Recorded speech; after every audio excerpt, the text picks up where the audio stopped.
El 12 de abril bueno, el ambiente era de euforia, de verdad, alegría, triunfalismo, etc.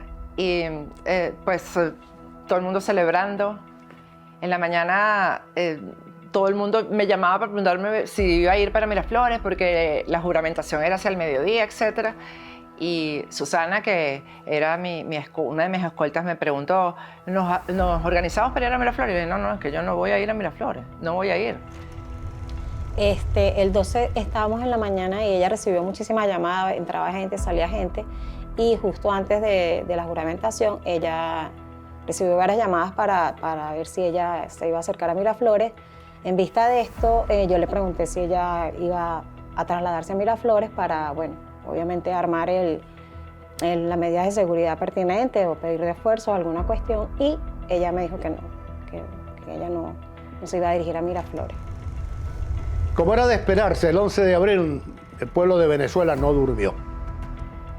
Y en mi caso particular, apenas pude reposar, vamos a decirlo así, una hora y media. Y me trasladé a mis oficinas y posteriormente con el comité ejecutivo de la CTV fuimos a Miraflores, ya que Carmona estaba invitando a una reunión con nosotros. Llegamos a Miraflores y tan pronto llegamos a Miraflores, nos abordaron los militares porque estaban muy preocupados.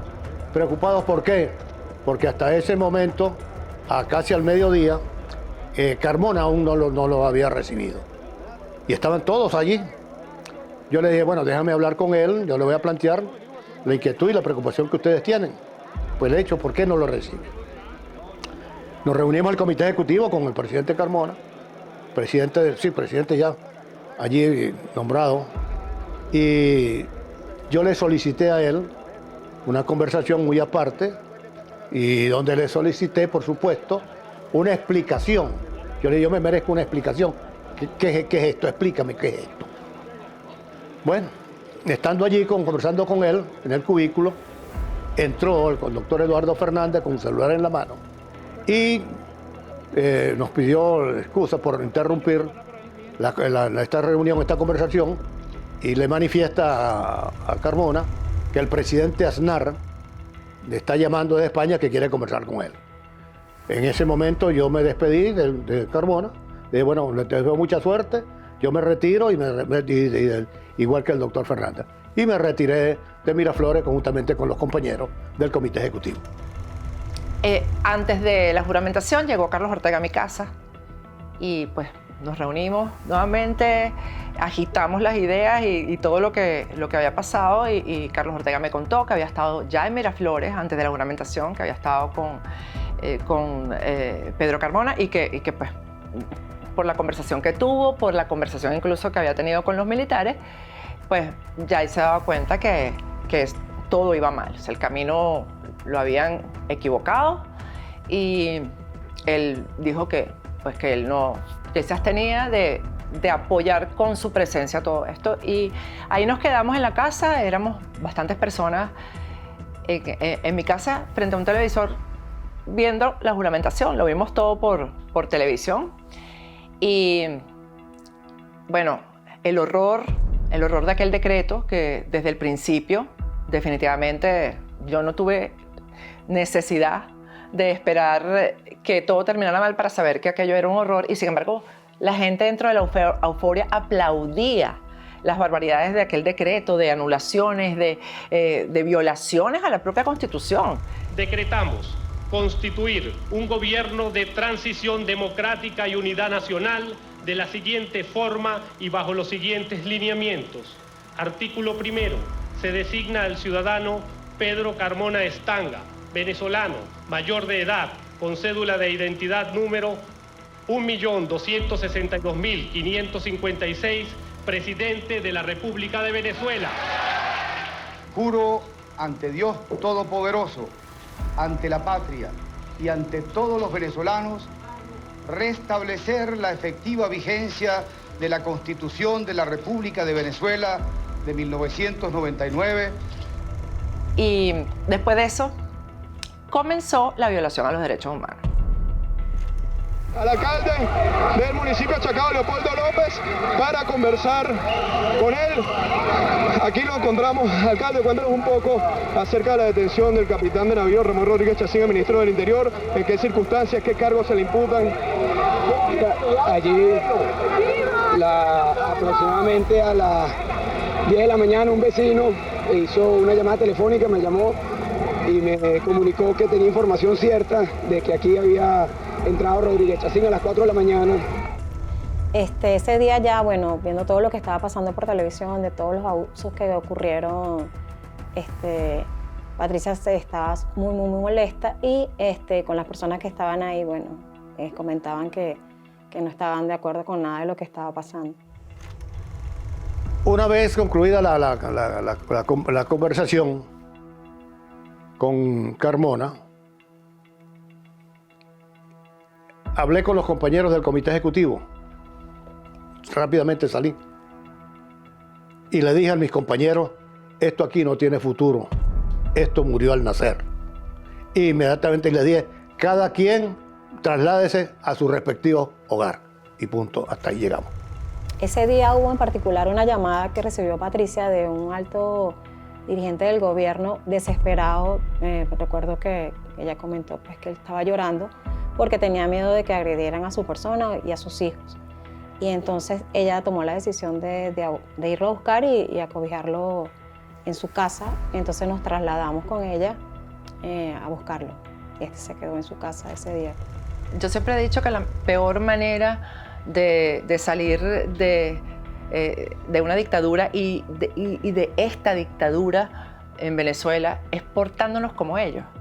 Y después que se dio la juramentación, inmediatamente comenzamos a ver atropellos, abusos.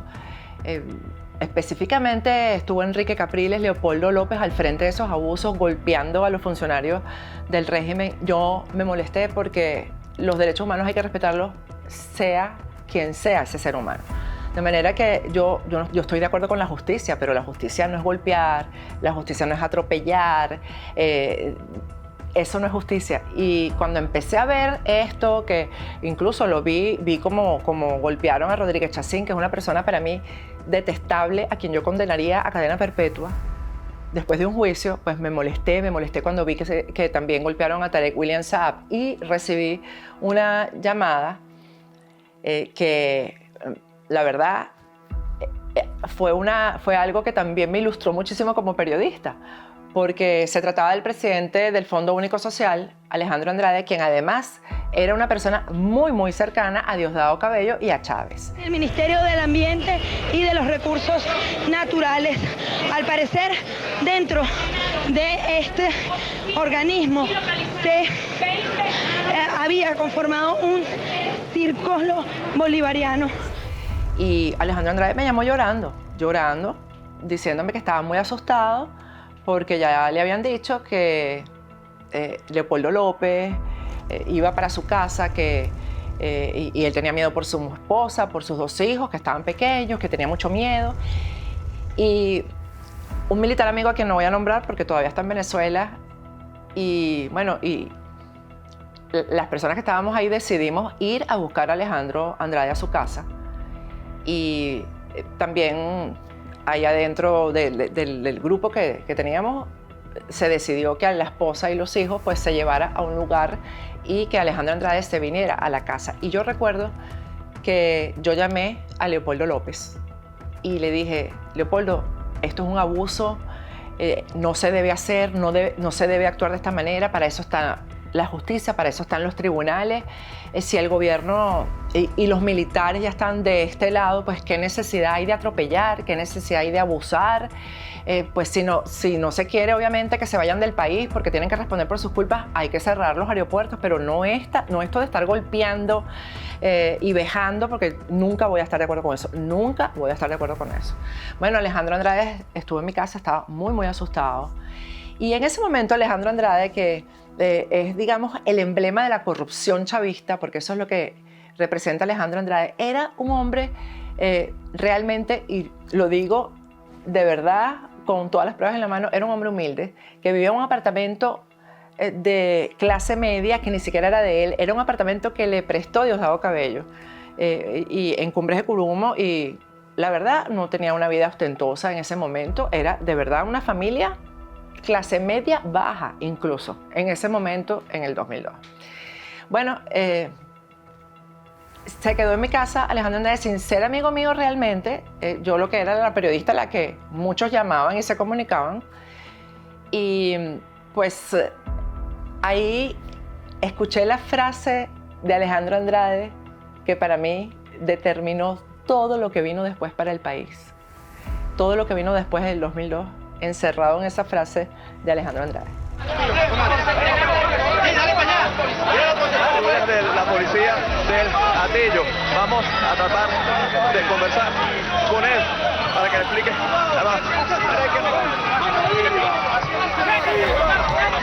¿Qué piensa hacer? Que actúa la Defensoría y la Fiscalía General de la República. Esta ha sido una defensión en contra del Alejandro Andrade estaba de verdad angustiado, tenía muchísimo miedo, muchísimo miedo. Y recuerdo que me dijo, a mí una cosa como esta no me agarra limpio más nunca. Y bueno, eso uno lo escuchó así como cualquier cosa. Y si hacemos un recorrido por la historia vivida por Alejandro Andrade después del 11 de abril del 2002, uno dice, pues realmente tenía sentido lo que estaba diciendo, o sea, no eran unas palabras vacías. Después de eso hizo que nombraran a su esposa registradora y bueno, se montó como se montó en el tema de notas estructuradas, del tesoro del país, se hizo millonario después del 11 de abril. El 12 de abril él estuvo en la casa y pues todo eso se manejó con muchísima discreción. Yo me acosté a dormir. Yo había dejado a mi hija en casa de mi hermano y le di el cuarto de mi hija para que él descansara. Le dije, Alejandro, descansa, o sea, vamos a ver mañana qué pasa. Hay que esperar el desarrollo de los acontecimientos. Si por algo voy a luchar yo, es porque se haga justicia con todos ustedes, pero en ningún momento voy a permitir, por lo menos yo, no me voy a hacer eco, ni me voy a poner del lado de la violación de los derechos humanos, quédate tranquilo y tal. Bueno, y todos nos fuimos a dormir el 12. Ya además agotados de 2 días seguidos de trabajo, etc. Y cuando amanecí, el día 13, Alejandro Andrade se había ido ya de mi casa y me había dejado un mensaje en el celular diciéndome, Patricia, no salgas hoy a la calle. Ya era 13 de abril. No salgas hoy a la calle porque cualquier cosa te puede pasar. Yo hablé ya con Diosdado, recuerdo, fueron las palabras textuales. Ya yo hablé con Diosdado y nosotros vamos a recuperar el gobierno.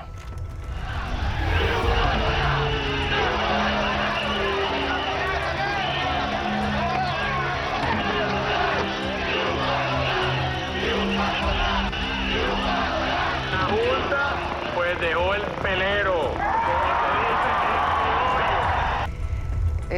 Después de la juramentación el 12 de abril, bueno, los periodistas nos llamábamos para entrevistarnos, pues entre todos. Yo realmente lo que estaba era simplemente siguiendo los acontecimientos, porque yo dije, yo tengo que escribir todo esto en detalle. Y recuerdo una llamada que me hizo, ella estaba feliz como todos los venezolanos, la periodista Idania Chirinos, para preguntarme que bueno, que cómo me sentía yo, que había luchado tanto por esto, etc. Y le dije, muy mal. Y estaba todavía, Carmona estaba supuestamente firme ahí eso fue el 12 en la noche. Y le dije, muy mal, me parece horrible todo lo que está pasando. Y recuerdo la cara de Idania era como de, ¿qué es esto, Patricia? ¿Cómo dices esto?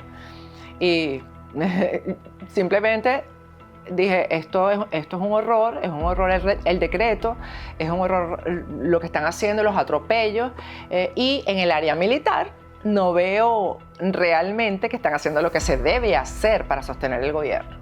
Porque incluso ya yo me había enterado que no habían movido a nadie de la casa militar. Es decir, los militares más cercanos a Chávez seguían ahí en el mismo sitio, pero ahora al lado de Carmona. Entonces, bueno, lo otro es harto conocido el desastre del traslado de Hugo Chávez, y yo ahí tengo que decirlo, que los errores que se cometieron ahí con Hugo Chávez fueron todos por este debate entre los militares, que si lo llevamos a Cuba, que si lo dejamos aquí. Yo particularmente creo que si lo hubieran llevado a Cuba, jamás hubiéramos visto regresar a Hugo Chávez. Porque, bueno, desde allá de Cuba pelearía que si sus derechos humanos, que si esto y lo demás allá, pero no estaba ya en territorio de Venezuela. Y siempre, porque esos delitos no prescriben, a un presidente violador de derechos humanos como Hugo Chávez se le podía enjuiciar y en algún momento se le podría capturar. Pero no, decidieron dejarlo en Venezuela.